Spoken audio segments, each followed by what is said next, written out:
UP police is now on the hunt for Shaista Parveen and Guddu Bambas, and that's my top focus on the Newstrack tonight. On the run for nearly 2 months.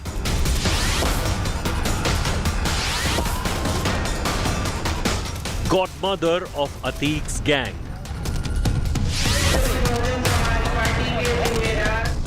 Shaista hiding with Umesh Pal shooters. Where is Mafia Begum? Big focus on Newstrack. The mystery around Don Atiq Ahmed's wife, Shaista Parveen, is deepening. She's been on the run for 2 months now. Sources say Shaista could be hiding with Atiq's sister. How did the daughter of a cop go on to become one of India's most wanted? Is Atiq's wife, Shaista Parveen, hiding with the very men who killed Umesh Pal? A question that's added a whole new dimension to the hunt for Shaista Parveen. Sources have told India Today that Shaista could be hiding with shooter Shabir and Atiq's sister Ayesha, who's also wanted in the same Umesh Pal case. The search is a tough one for the police as they claim Shaista is moving with over 6 burqa-clad women so she can't be spotted by authorities. And that's how she's avoided arrest for months now. She and Ayesha Ahmed are reportedly together, constantly changing locations and not using their mobile phones. April the 15th, 2023. Asad buried in Prayagraj burial ground. His mother, Shaista Parveen, stayed away. April 16th, 2023.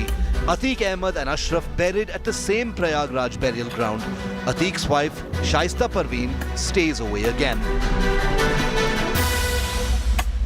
After the UP police and other agencies have intensified their search for Shaista Parveen, India Today team is at the spot at the maternal house of Shaista Parveen, and we were shocked to see that the whole house was left unlocked. There is valuable items inside which has been kept as it is.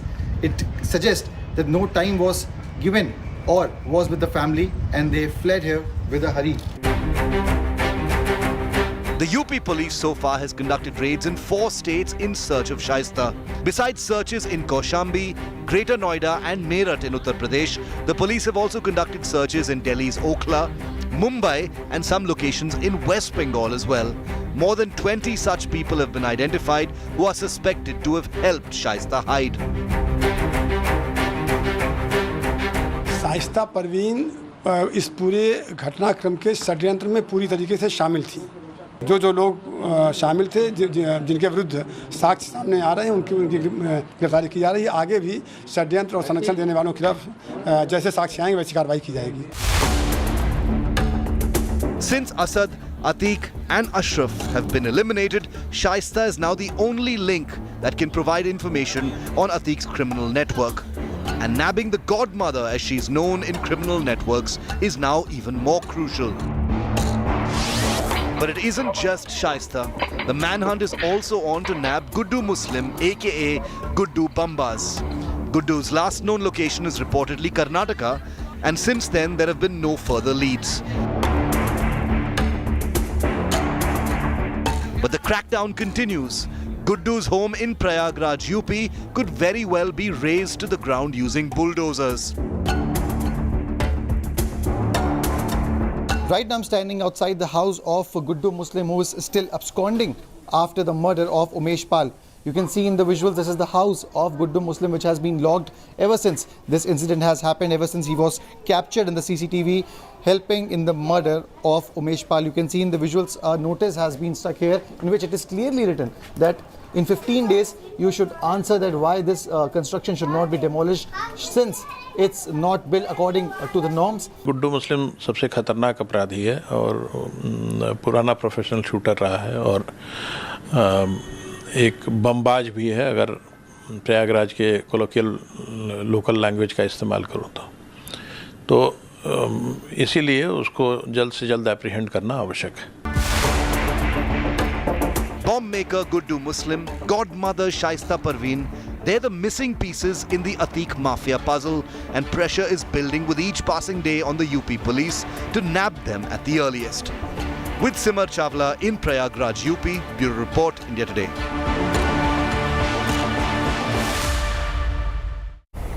I spoke to Amitabh Yash, Additional Director General of the Uttar Pradesh Special Task Force that killed Atiq's son in an encounter, on the probe surrounding Don Atiq Ahmed's murder and the hunt for Guddu Muslim and Shaista. Listen in.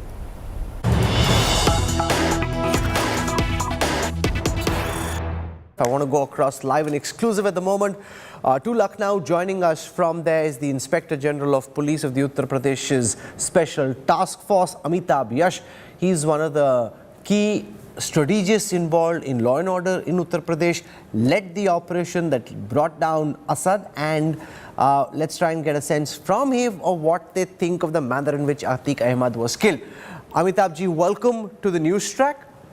You were in a meeting till recently with all the senior police officers, the Chief Minister, the DGP. Can you give us, as best as you can, your sense of the thinking within the Uttar Pradesh political and legal administration at the moment on the back of the killing of Atiq and Ashraf? Is this something that the Uttar Pradesh government is embarrassed about because there were policemen there, someone came and killed him? Or actually, are you thinking that this is just good riddance to bad rubbish? I mean, this question is irrelevant to a policeman. We do not comment on politics, but the initial incident where a key witness was killed in broad daylight along with two policemen was a strike on the very roots of the criminal justice system. That was a challenge, and it was absolutely essential for us to bring all those who had conspired in that case to justice. The STF, the Prayagraj police and the UP police as a whole, they worked very hard on the case. They worked out the entire conspiracy, and we finally managed to arrest a large number of accused, and in that process, two main shooters, Asad and Ghulam, were shot in an encounter with the STF in Jhansi. The two other accused were killed in different encounters with the Prayagraj police. And we are also trying to find some other accused who are involved, especially the main shooters, Guddu Muslim and Sabir and Akram. So it's a work in progress. So you mentioned Guddu Muslim. Now Guddu Muslim is the gangster who Asad and Ashraf mentioned just seconds before they are killed. So what can you tell us about the current whereabouts of this Guddu Bambaz? I'm last told he was somewhere in Karnataka. What do we know about where he is? How important is it for you to try and catch him? We had missed Guddu Muslim by a few minutes in Meerut, but thereafter all the stories about his location are not correct. Guddu Muslim is a work in progress, but this guy is an important target for us because he is a professional shooter. He is a contract killer, and he is capable of carrying out crimes on his own. This fellow had been convicted in an NDPS narcotics case in Gorakhpur and got a sentence of 10 years.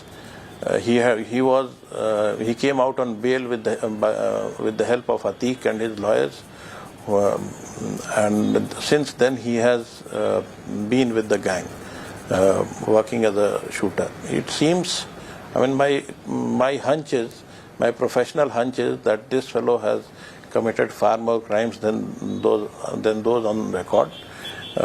He probably did not get named in some, or he did not come to light in some of the cases that he has, heinous murders that he has committed. He is a Bambaj. he has that ability to assemble bombs while on the move and throw them on his target. He can also use other weapons like pistols. So, and that makes him an important target because he stays a threat to the society. Now, the other person who's still missing is Shaista, the wife of Atiq. There was a sense that she may come to Asad's burial or even to Atiq's burial. None of that happened. How hot is your trail of trying to catch Shaista, and what kind of charges and evidence do you have against her? Shaista is an important part of the entire conspiracy. She has participated in this conspiracy right since the beginning, and after committing the crime, when the shooters gathered, some of the interrogations have revealed that she is the one who paid all of them before they moved on their pre-planned escape routes. She had a full knowledge of this act, and I'm sure that more will come out once she is arrested and questioned by the police. We are hopeful. She has a reward of 50,000 on her head, and we are hopeful that she'll be arrested very soon. Now, these three killers of Atiq, Lavlesh Tiwari, Sunny Singh and Arun Maurya, who brought them together? Who's the mastermind who was controlling this operation? Did they do this of their own steam, or was there a brain behind this operation? This investigation is being done by a very good team put together at Prayagraj, and I'm sure they will bring out good results. Now, some of the basic questions, Amitabh ji, about what happened that night. For example, why was the police vehicle stopped outside the hospital? Why could they not have been brought right to the gate of the hospital so that they wouldn't have to walk in the presence of media and other personnel? No. Now, what's the response to questions like that? Why were they being paraded in the manner in which that they were?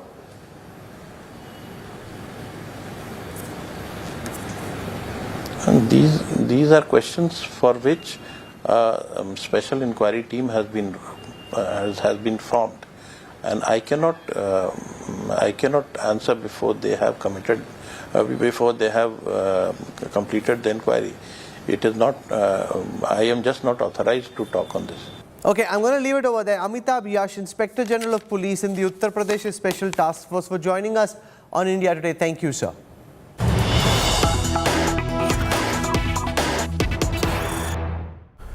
What happens to the gangs of Uttar Pradesh after the death of Atiq and Ashraf, and the hunt for Guddu, Bambaz and Shaista, the wife of Atiq?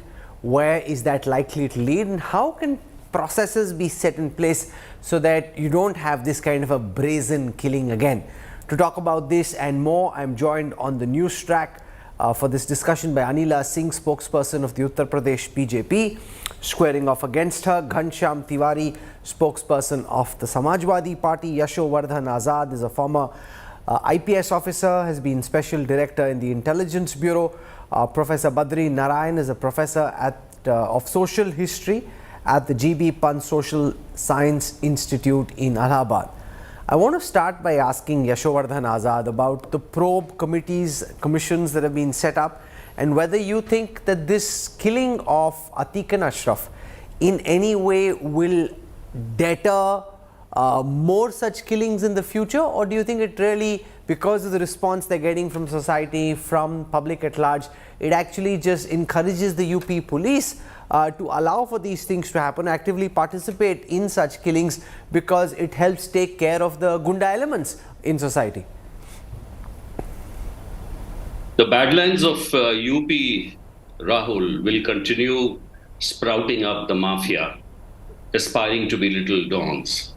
It's the political ecosystem which creates the environment for the rise of these dons. Mind you, Atiq rose over a number of years, and he was MLA 5 times, and he was an MP also. And the kind of things which are happening from inside the jail, it's really, truly amazing. It's unfortunate that benevolent political dispensations allow these kind of activities, and then the other dispensation comes who downs them with encounters. A complainant, if he doesn't, or a victim, if he doesn't get closure in at least even a decade, why do you think people will not celebrate encounters? If there is a murder in 2004 and a prime witness is cleared in 2023, what cause does a victim have to await justice when even after a conviction secured after so many years in courts, the accused has still all the time to go right up to the Supreme Court? Hence, I would say that this downing of Atiq or Asad is just one of the things which happen in the absence or when our tattered criminal justice system lies in total despair. You remember my last point, in the 90s, the encounters were being celebrated in the Bombay underworld. And why? Because the Bombay underworld had such a stranglehold that there was nobody who was going to give you justice from this mafia. Here in this Atiq's case, even the High Court judges recused from hearing. So you realize that with this kind of an environment where one political system creates, it will always happen. And my last point, Rahul, do you know that UP has been topping the encounters not only in this regime, but if you look at 2002 to 2008, out of 475 encounters in the entire country, UP was topping with 231 or 235. From 2009 again to 2013, UP was stopping in encounters. So here lies the statistics and the fact sheet. Ghanshyam Tiwari, the fact is that even though this is actually making the UP police look very incompetent, that somebody gets killed in their presence despite so many police personnel around Atiq and Ashraf, most people from the feedback that I'm seeing on social media, WhatsApp, just generally talking to people, seem to be okay with this. The fact that they think that this is just good riddance to bad rubbish, and as Yashowardhan Azad says, the fact that the criminal system in our country is so broken that people think, okay, this instant killing of the goons is better than a system that doesn't lead to any conviction, that doesn't lead to any punishment for these gunda elements. Good evening, Rahul, to you, my fellow co-panelists and the viewers. Three things are important. The catchwords are: 1, Asmani Faisla; 2, state-sponsored killing, Dushyant Dave on India Today; 3, seemingly staged killing, Tejasvi Yadav, Deputy Chief Minister of Bihar. So and the videos that the goons came in the police car and went in the police car by local people as presented by the media. So it is clear that public perception is that the state had something to do with it. And the moment they say that Asmani Faisla, it means that today in India, there are two types of people who do Asmani Faisla. One is Yogi Adityanath, Gaadi Palat Jati Hai, again on India Today, and Narendra Modi ji, who has been missing in action ever since he was been asked a question by his own then Jammu and Kashmir governor. The question is, why this Asmani Faisla? And to your question about crime and people becoming happy, I think people in Taliban are happy when extrajudicial processes are carried out. People in Pakistan are happy. In this Taliban system, if we have to deliver justice based on how media plays a story, and then how a state government appears complicit, and key issues are headline managed, such as Pulwama is headline managed. Not a single channel has done a debate on Pulwama. No one questioned Narendra Modi. The channels who had played 40 days of continuous debate after the martyrdom of our 40 CRPF soldiers, channels calling themselves nationalist. So when headline management is the strength of the government, media has gone missing with respect to an important national story, and the current government continues to leak stories to the media to ensure that this story remains when the government itself is complicit. And finally, when there are nearly 400 sitting MPs and MLAs from BJP who have criminal charges, okay. I think... So I just want to say that story that you mentioned about what Satyapal Malik said, India Today has actually covered that quite extensively, so that charge is not true. About the others, I can't speak for them, so they must speak for themselves and for their conscience.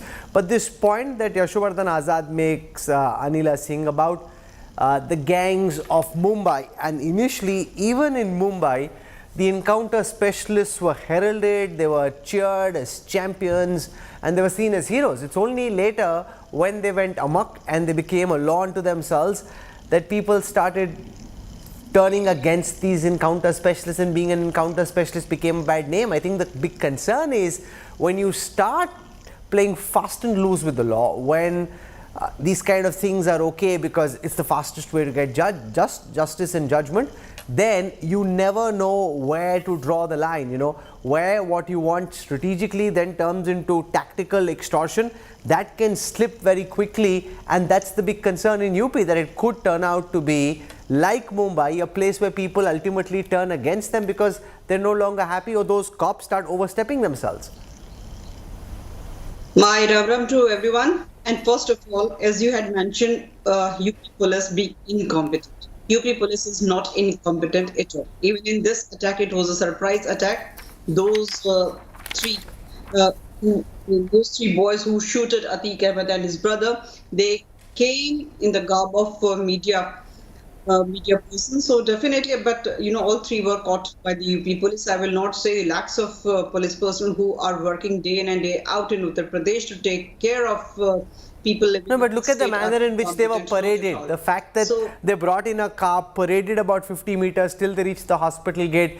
If you see what happened in the case of Ajmal Kasab in Mumbai, when he was taken from Atharo jail to JJ hospital, nobody found out. There are so many ways in which the same thing can be done without turning it into a tamasha. When you want to do a numayish, when you want to parade these criminals because you think you're showing off your strength, is when you create circumstances which allow for these kind of mishaps to happen. One should play Sherlock Holmes here. All right, and we cannot do any media hearing here that what happened, how happened, because of this thing happened.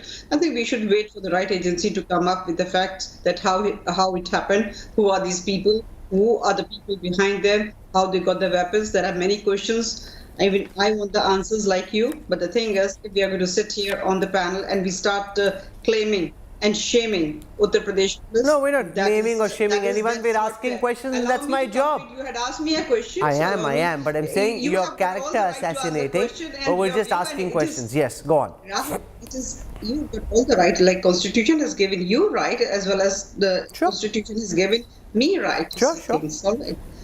You cornered UP police, but definitely I have a point of view towards UP police, so I'm presenting my point of view. And secondly, let me tell you here, I am listening day in and day out, and especially from the political parties' leaders and spokespersons, Samajwadi Party or the Congress. Today itself, one of the leaders of the Congress Party in Uttar Pradesh, he said, "Arey, Atiq Ahmed to itna acha aadmi tha, usko Bharat Ratna milna chahiye tha." Statement from the Congress Party leader, and no clarification from Congress Party till this moment. So this is the mindset. And if I talk about the Samajwadi Party, just now I was listening to Mr. Ghanshyam Tiwari. Mr. Ghanshyam Tiwari, what you have to say? Like, you have got so many things to say about Uttar Pradesh police, about Yogi Adityanath ji, about Modi ji, कि ऊपर वाले तो बस यही दो बैठे हुए हैं, यही जानते हैं कि क्या होना है, क्या नहीं होना है. You say that USA is a very developed country, strongest economy in the world. What we observe gun violence there, innocent children being killed, and what we see that day in and day out shops are being looted. What you are going to say about that? You are not going to find such incidents. So I want to go across to Yashovardhan Azad. One second, you've spoken enough. Let me allow me. Last statement. And you cannot see such things happening in my Uttar Pradesh under Yogi Adityanath ji's regime.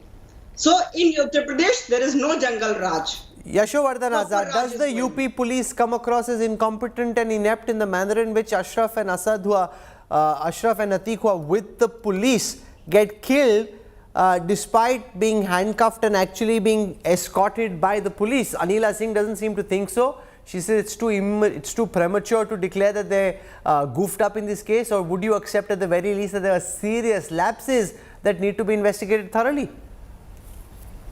Well, Rahul, as a professional who's handled VIP security for a number of years, I can say that the security provided by the UP police to Atiq and Ashraf was a caricature of security. Absolutely. And it was actually a fatal police error on the part of the Prayagraj police to give the kind of security which is absolutely laughable.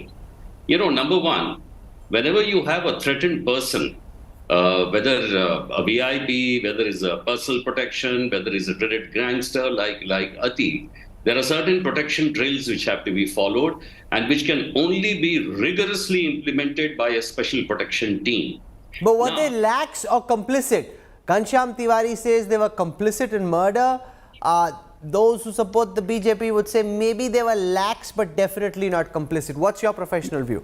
Well, and how can you come to a foregone conclusion without an inquiry? How can you say that the UP police was complicit? No way. I'm not going to make I'm not a politician. I'm not going to make a foregone conclusion. Look at the kind of ring which was put around here. Atiq had mentioned to the court that he was fearing his life. There was a danger to his life, and the UP police itself had said there was a threat to the convoy. More the reason that these things should not have been done. First, the routine medical checkup. It was not required that he should be ferried to the hospital every day, but arrangements could have been made at the place of his incarceration. So when I spoke to the UP police, they said that that's because the court said there must be a medical examination. Absolutely. I know, Rahul, the court will say this, but if you tell the court that there are huge security implications of ferrying him regularly, the court will allow it and say, yes, do it at the place of incarceration. Secondly, do you chain two people like this if they are highly threatened? It's the biggest. When you drop a contingency plan, you don't chain two people together. Third, you don't allow press conferences anywhere whenever you feel like. Fourth, you have an access control mechanism around those prisoners which cannot be breached. How can somebody run and just shoot you across the temple? So these are very, very serious flaws, and that's why they have been suspended. As far as the complicity is concerned, that's a different thing. You see, the first day itself, I was expecting that there would be police remand taken of those criminals, because only then you will get to know the entire conspiracy or how this coordination took place and how did they get the passes and how did they get those weapons. That is a later part, and I'm happy that a police remand has now been taken and things will come out now in the UK. Professor Badri Narayan, you study social history. How do you think this episode is playing out in UP society? See, Rahul, actually, this kind of events, this kind of incidents, actually the crime which is growing in Uttar Pradesh with the process of urbanization. Because urbanization is growing fast in Uttar Pradesh. You know, the cities, district towns are emerging as the cities. The prices of the rural lands are growing fast. So land crime through land grabbing, land mafias are emerging in a big way in Uttar Pradesh. And that is a big problem, challenge for the state, how to control them. Because the common public who save money entire life and buy a small piece of land, and someone comes and capture they just grab that land. So process of urbanizations, with the rise of urbanizations, this money of the lands are going. That's why the interest of the land grabbers are growing, and in that way public are being suffering. That's why a state is coming here to protect them, and that's why this kind of act make the politicians popular, who takes the step against them with a zero tolerance policy. But you are very right that this creates another kind of challenge for the state, that how to draw a line that this should not convert in a very lawlessness kind of situation. Okay, so Yashovardhan Azad, do you think the message to the police would be to be more careful next time, or does the kind of appreciation that this killing has received actually embolden the police to pull off more such encounters, more such episodes? Are you asking me? Yes, Mr. Azad, I am. Yes. No, I think police will be absolutely chastened with this kind of experience which has happened with the killing of Ashraf and Atiq. These are two different things. I mean, the encounter Are encounters to be celebrated, and are they the solution for Gundaraj? No. But your broken criminal justice system is also not an answer.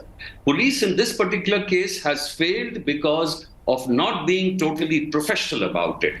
But as far as the encounters go, let me tell you, in the most wanted list of UP police, there are criminals ranging against 50,000 price to 5 lakhs. And also there are still mafia dons, about 16 or 17, who are in bail or in jail. Anila Singh, you're hearing from Yashovardhan Azad. He's very clearly pointing out the mistakes, and there isn't enough public admission of error. Just the fact that Asmani Faisla and he is a no-gooder, etc., all that seems to suggest that you're basically trying to find some grounds to justify the killing rather than openly condemn it. See, I'm not justifying anything, or nor I am condemning anything. I'm not the right person. Right platform is the agencies. They are going to come up with an explanation. So sitting here and just giving my statements, whether it was correct, whether it was not correct, whether the move was wrong, whether the move was right, I'm not going to do that. And I really expect that even others don't do. Ghanshyam Tiwari, So there's a big UP urban body election next month. Results come out on the 13th of May, same day as Karnataka. Are you anticipating that this could polarize UP elections in favor of the BJP, where Yogi Adityanath gets to showcase his achievements on the law and order front and tell people, see how much safer you are under me than under Mayawati or Akhilesh? Well, BJP is strong on propaganda and weak on truth. Just like the Prime Minister of India did propaganda on Pulwama and is now speechless when his government is getting charged. Similarly, the Chief Minister got elected on an 80-20 hate speech. Here's the newspaper of today that talks about how Lavlesh Tiwari was a Bajrang Dal member. No one is talking about it. The Asmani Fest, like the state has to take the accusation of sponsoring a killing in front of the camera to win an election.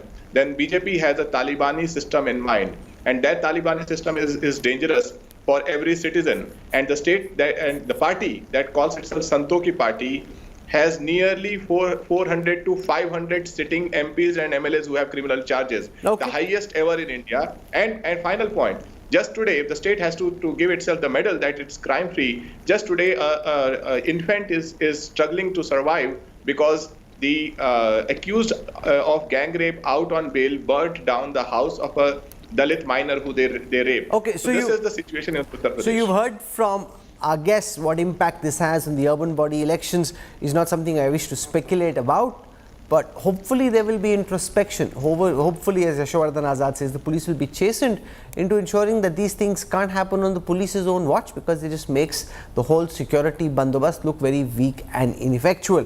For the time being, Anila Singh, Ghanshyam Tiwari, Yashovardhan Azad and Professor Badri Narayan for joining me on the Newstrack. Thank you.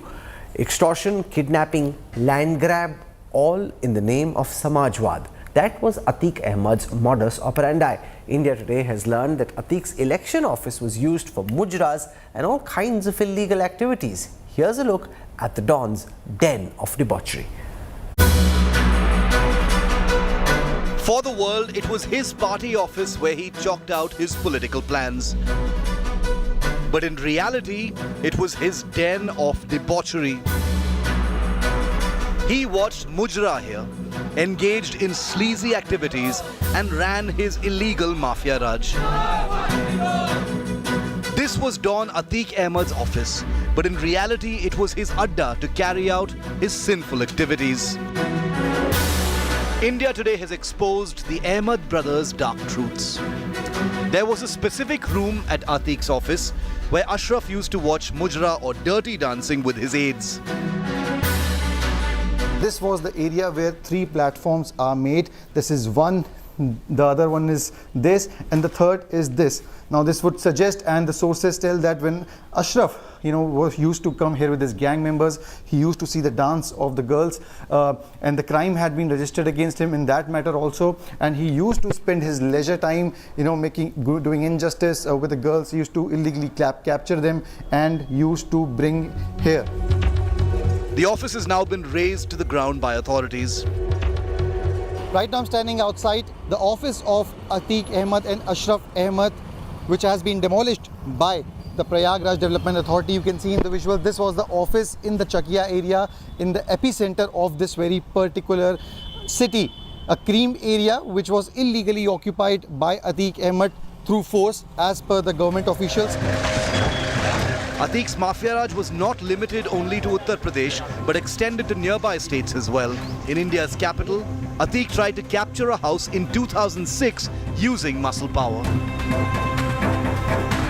इस property का जिक्र अतीक अहमद ने अपने हलफनामे में किया है कि इस प्रॉपर्टी को इसने साल 2006 में जुलाई महीने में इसका जो आगे का हिस्सा है वो उसने 30 लाख रुपए में खरीदा था। आरोप है कि अतीक अहमद यहां पर कब्जा करने के लिए अपने गुर्गों को उसने भेजा था, जिनके पास अत्याधुनिक हथियार थे, लाठी डंडे थे, और यहां पर देखिए तोड़फोड़ की गई थी और तब से ये हिस्सा उसी तरीके से उसी हालात में बना हुआ है। Even as tales of his loot and extortion continue to shock the nation, a parallel investigation is underway to crack the Atiq murder mystery. The three shooters, Sunny Singh, Lavlesh and Arun, have now been sent to police remand for 4 days. India Today has accessed the UP police questionnaire for the shooters. The assailants will be asked about the motive behind shooting Atiq and his brother, how they got their hands on weapons that each cost 7 lakh rupees. They will also be grilled on how they knew Atiq's location and also why they raised Jai Shri Ram slogans. Finally, the police will also ask the shooters why they didn't carry their mobile phones with them when they carried out the attack.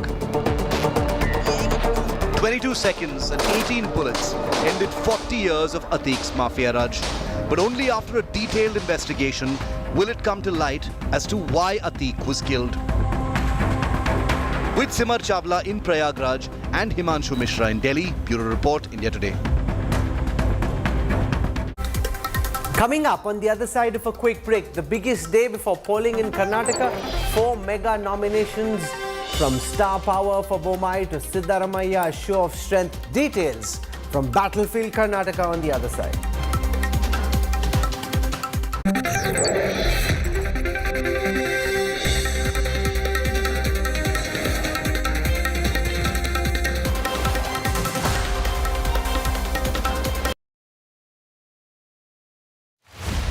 As State of War Karnataka kicks off, Karnataka's rulers and challengers, Karnataka's superstars and dreamers, Karnataka's very body and soul, come together on Karnataka's premier stage. Every voice, every issue, every debate. This is what Karnataka wants. India Today Karnataka Roundtable, 22nd April, Bengaluru.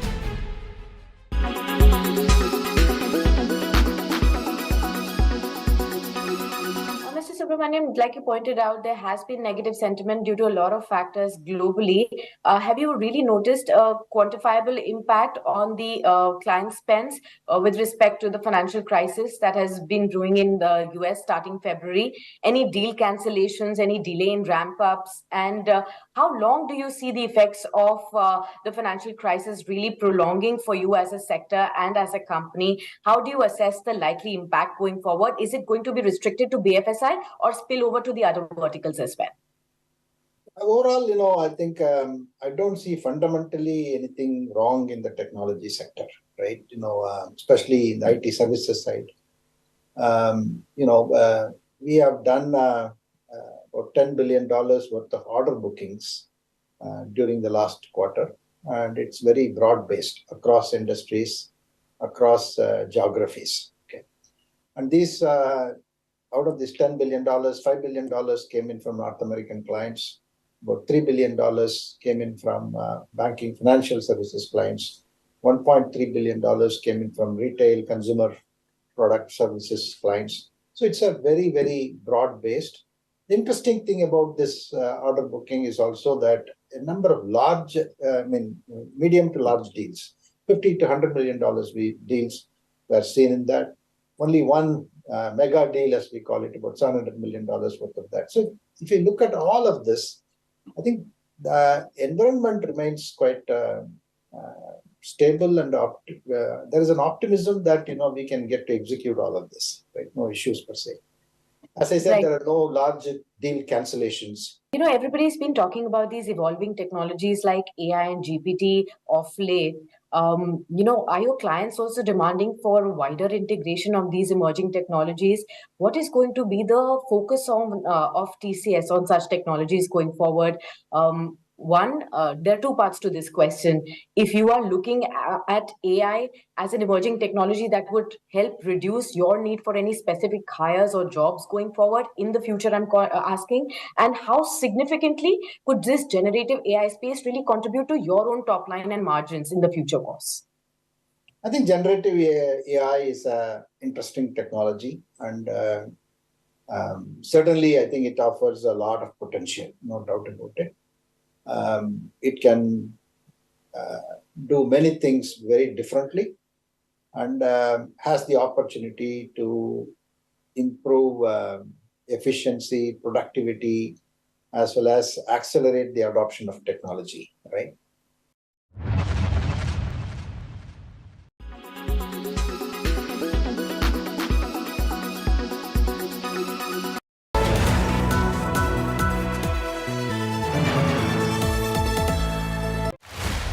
As State of War Karnataka kicks off, Karnataka's rulers and challengers, Karnataka's superstars and dreamers, Karnataka's very body and soul, come together on Karnataka's premier stage. Every voice, every issue, every debate. This is what Karnataka wants. India Today Karnataka Roundtable, 22nd April, Bengaluru. What are the top 3 things that really excite you about India? I'm excited about the culture. I'm excited about the people. I'm excited about this feeling here that is hard to describe, the vibrancy of it all, the energy, the enthusiasm.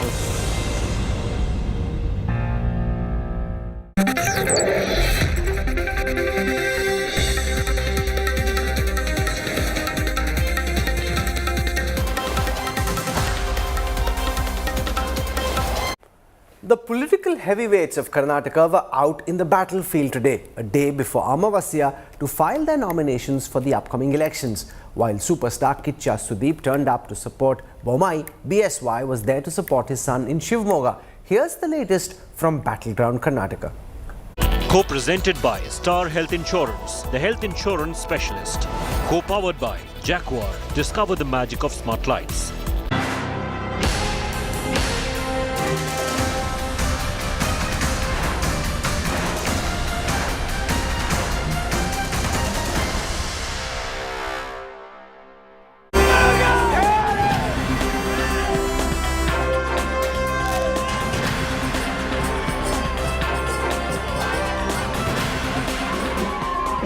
State of War Karnataka locked and loaded.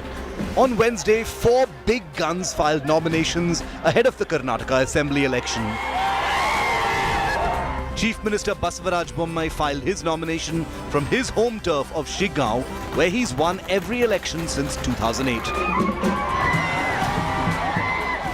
Bommai's nomination filing was a star-studded affair, with BJP chief JP Nadda and Kannada superstar Kicha Sudeep accompanying him on a mammoth roadshow from Hubli to Shigaon. While Sudeep rooted for Mama Bommai, BJP chief Nadda targeted the Congress. Congress का मतलब है commission, Congress का मतलब है corruption, Congress का मतलब है criminalisation.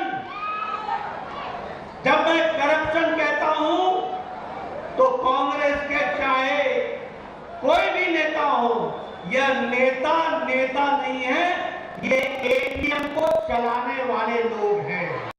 ನಮ್ಮ ಮಾನ್ಯ ಮುಖ್ಯಮಂತ್ರಿಗಳ ಪರವಾಗಿ ಬಂದಿದ್ದೇನೆ.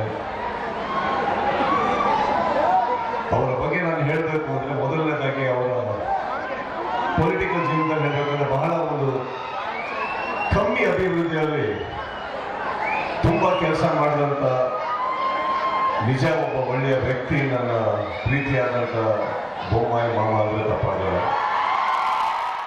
See, our leader JP Nadda was really shown a gesture by coming here on my nomination, a great gesture and love towards me, and that shows our entire party is behind me, and that has boosted my morale. Former Chief Minister Siddaramaiah filed his nomination following a huge roadshow in Varuna. Siddaramaiah visited the Chamundeshwari temple ahead of his nomination. ಇಲ್ಲ ಇನ್ನು PUC ಓದ್ತಾವನೆ ಅವನು 25 ಈಗ 17 ವರ್ಷ ಅವನಿಗೆ ಇನ್ನೂ 8 ವರ್ಷ ಇದೆ ಸುಮ್ಮನೆ ಬರ್ತೀನಿ ಅಂತ ಬಾರಪ್ಪ ಅಂತ ನಾಮಿನೇಷನ್ ಅಂದ್ರೆ ಏನು ಇವೆಲ್ಲ ತಿಳ್ಕೊಳಕ್ ಬಂದಿದ್ದಾನೆ ಅವನಾಗಿದ್ದು ಬರ್ತೀನಿ ಅಂದ್ರೆ ಬಂದು ಮಾಡಲಿ ನಾನಾಗಿದ್ದು ಯಾರಿಗೂ ಹೇಳಲ್ಲ ನಮ್ಮ ಮನೆಯವ್ರಿಗೆ ಯಾರಿಗೂ ಪ್ರಚಾರಕ್ಕೆ ಬರಿ ಅಂತ ಕರೆಯಲ್ಲ ಯಾರು ಈಗ ಮೊಮ್ಮಗ ಬರ್ತೀನಿ ಅಂತಂದ್ರೆ ಖುಷಿ ಆಗಲ್ವಾ ನ್ಯಾಚುರಲ್ ಆಗಿ ಆಯ್ತದೆ You have stepped aside for your father. You made way for your father. I didn't hear you only, please. You have made way for your father in Varuna. Because the will of the Varuna constituency people was that since its last election of the father, all of our constituency people, our karyakartas, our local leaders, they all wanted father to contest from Varuna for his last elections. So we have just bowed down to the will of the people. Lingayat strongman B.S. Yediyurappa's son B.Y. Vijayendra filed his nomination from Shivamogga's Shikaripura constituency, which has been a turf of his father. Vijayendra undertook a mega rally alongside his father and former Chief Minister B.S. Yediyurappa. Really blessed to contest from Shikaripura constituency, the constituency where father had contested from so many decades. So I'm really blessed to contest from Shikaripura constituency. The mood of the people is pretty clear. They're going to bless Bharatiya Janata Party once again for one more tenure. Meanwhile, BJP turncoat Jagadish Shettar filed his nomination on a Congress ticket in the Hubli-Dharwad Central constituency. The Lingayat leader could have an uphill task in the BJP bastion. Today I filed the nomination on behalf of the Congress party as a candidate, and looking into the mind of the people of the Hubli, that this time, 7th time, with a huge margin, I am going to win. Thursday is the last day for nominations ahead of the crucial assembly elections on May the 10th. With Sagai Raj, Nabila Jamal and Apurva Jayachandran across Karnataka, Bureau Report, India Today. This is where I wrap up the Newstrack tonight. I want to tell our viewers this weekend the India Today team will be in Karnataka. We have the big India Today Karnataka roundtable from Chief Minister Bommai. We've got Home Minister Amit Shah, Congress President Mallikarjun Kharge, Siddaramaiah, DK Shivkumar. The entire galaxy of top central and state level leaders will be with us in Bengaluru for the big India Today Karnataka roundtable. So I hope you can tune in for that. We're doing a show out of Friday and the build up as well. So I'm really excited about being in the battlefield of Karnataka, and I hope you can catch some of our coverage. Rajdeep Sardesai comes up next with News Today. As State of War Karnataka kicks off, Karnataka's rulers and challengers, Karnataka's superstars and dreamers, Karnataka's very body and soul, come together on Karnataka's premier stage. Every voice, every issue,